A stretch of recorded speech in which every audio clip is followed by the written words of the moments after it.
British paratroops will lead NATO across the Kosovo border just before dawn tomorrow.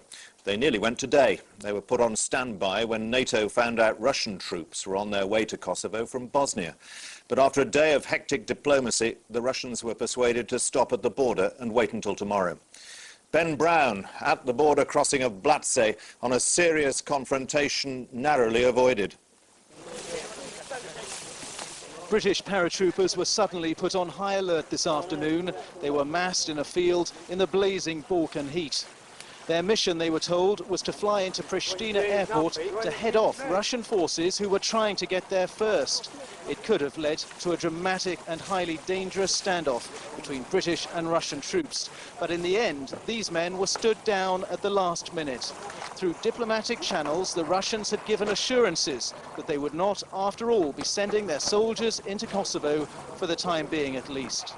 For the men of 1st Battalion, the Parachute Regiment, it was another day of expectation followed by frustration. This is the second time in 2 days that British troops have been revved up for action and then revved down again. Last night they had to postpone plans for an advance into Kosovo because the Americans were not ready and needed time to catch up. Squabbling and Anglo-American rivalries contributed to a delay that could have let the Russians into Kosovo before NATO. Hi, how are you? Despite that, the US Secretary of State Madeleine Albright was putting a brave face on things when she came here to rally her troops. We've had a very busy few days diplomatically and have managed to arrange this agreement, and now it's up to you. And I can't tell you how proud we all are of what you have done and what you are going to do.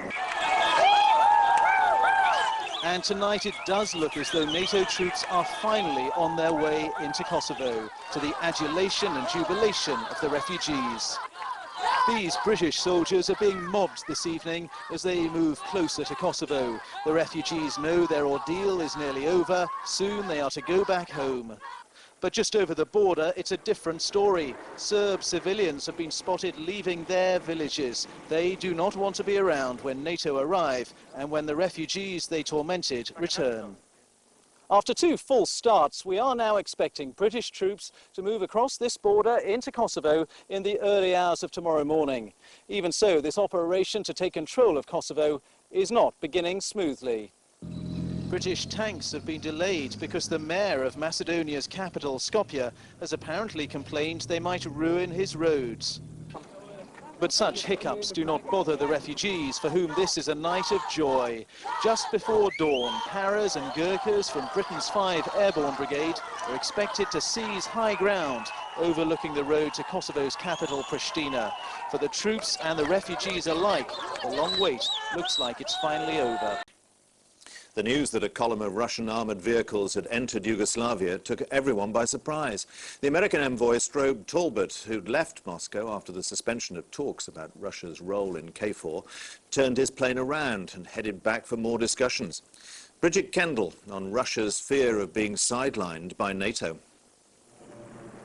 A scene bound to set alarm bells ringing at NATO headquarters, a convoy of heavily armed Russian troops rushing to be the first to get to Kosovo. Like the race between East and West to reach Berlin as the Second World War ended, the Russian vehicles triumphantly crossed into Yugoslavia from their peacekeeping base in Bosnia. The words KFOR, the logo for the Kosovo force, had been hastily painted on their vehicles. From Moscow came the clear warning: Russia expected to be treated like an equal, not a junior partner waiting for NATO's orders. We're acting on a different understanding. We think the deployment of both NATO and Russian contingents should be synchronized, but they should go into different zones. We've no intention of turning up in the American sector and being told where to go. Before long, the convoy had reached Belgrade, and new reports that possibly thousands of Russian paratroopers were on standby to be airlifted into Kosovo alarmed NATO still further. Boris Yeltsin, it seems, doesn't want to be taken for granted.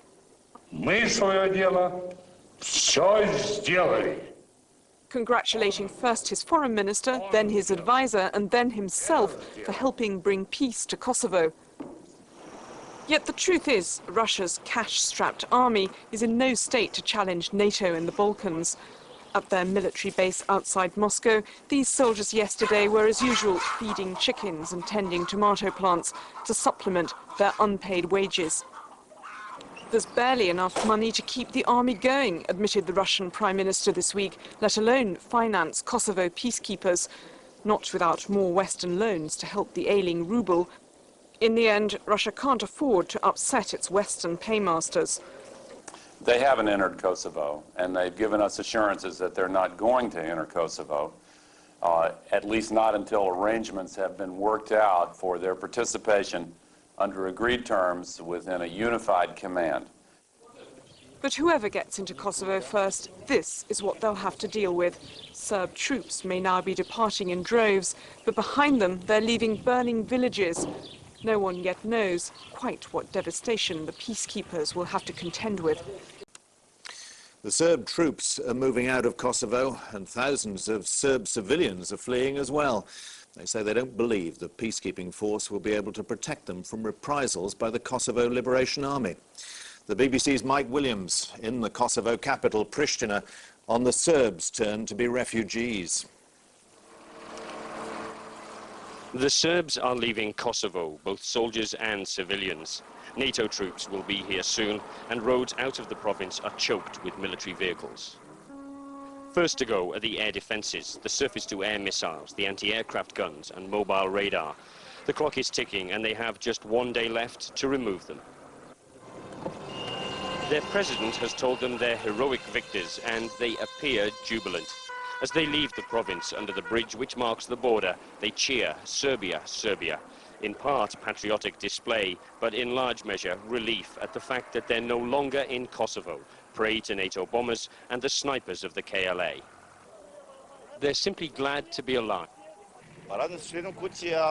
I'm happy to be going home, he said. We couldn't have fought any better than we did, but we achieved nothing, and the people who are staying behind are scared. We don't trust NATO, this man said. You can't bomb and make peace. We've been driving south through Serbia for many hours now. We began on the highway, but because so many roads have been damaged, so many bridges destroyed, we've been forced off onto the country lanes and onto the dirt tracks. As we've been approaching Kosovo, we've seen many people on the roads coming north. Tens of thousands of soldiers will be leaving this place, and with them very many civilians. It's the second exodus from Kosovo in 11 weeks. Complete households are on the move with whatever they can carry. And the departure of the Serbs echoes the enforced migration of the Albanians with whom they shared uneasily this troubled province. Many are leaving Pristina tonight, fearful of the rule of international peacekeepers and the reactions of their former neighbours. These refugees are different though, not least because they're armed. Yugoslavia's defeated army is in retreat, and NATO is coming soon. Within days, the forces of President Milosevic will be gone from here, and the strident voice of Belgrade will be silenced. In the corridors of military power today, Britain's top soldier told me of the dangers that still lie ahead in the Kosovo operation. General Sir Charles Guthrie, the chief of the Defence Staff, agreed to give his first television interview during this campaign. Maps of Kosovo dominate his office. The final orders for troops to enter the province were going out as we spoke. There had been hopes it would all be over by now. One hoped that Milosevic would see sense early on and pack it in, but he didn't. He hoped that the alliance, given time, would crack. It didn't. My politicians were very realistic indeed. They felt, and I told them right at the beginning, you know, this is going to be a bumpy ride, and it's going to be a long haul. It is. The campaign looked spectacular rather than bumpy when it all began back in March, and the cruise missiles and bombers were indeed devastating on the ground.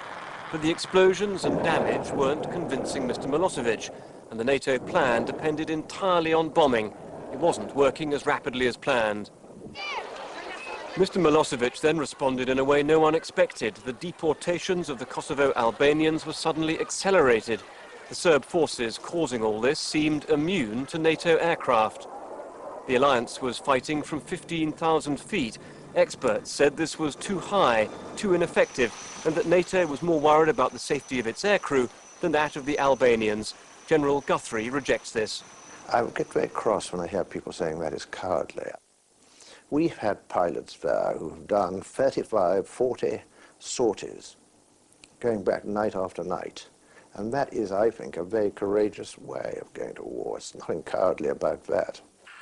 But the air campaign did look in trouble. Heavy cloud covered the Balkans. Aircrew were under orders to avoid harming civilians, and since they couldn't see their targets, they couldn't aim their laser weapons. Although our Harriers were flying last night, bad weather prevented all NATO manned aircraft from attacking their targets.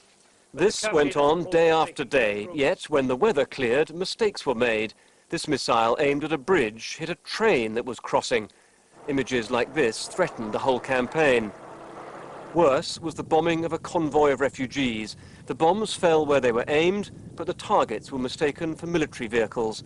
This was a high-tech war, but that didn't make it clean. Most damaging, though, was the bombing of the embassy of China. This neutral country was outraged. The intelligence map had been out of date. The NATO alliance looked creaky, but most bombs were falling accurately. Less than 1/4% was what the media like to call a NATO blunder. Now, mistakes do get made like this. Pictures people see on their screens, of course they're horrific, but it's a tiny thing, it's out of proportion about the whole thing. By the end, air power was being deployed as brutally as possible against the Serbs. The air forces had doubled in strength to a level many said should have been reached far earlier. The effects were obvious. They needed to be, because a ground invasion was never a serious option, something General Guthrie regrets. We, as military people, believe that you want to have as many options as you possibly can. And I would like to have seen us having a well-known ground option, but that wasn't possible for various reasons. If you'd got that, would that have made things quicker? I personally think it probably might have, but I can't be sure. But I do know that this campaign, this air campaign, has worked. So bombers have triumphed for the first time in history. No Allied airmen were lost in combat. No soldiers fought on the ground. Kosovo isn't yet at peace, but it has changed the future of war.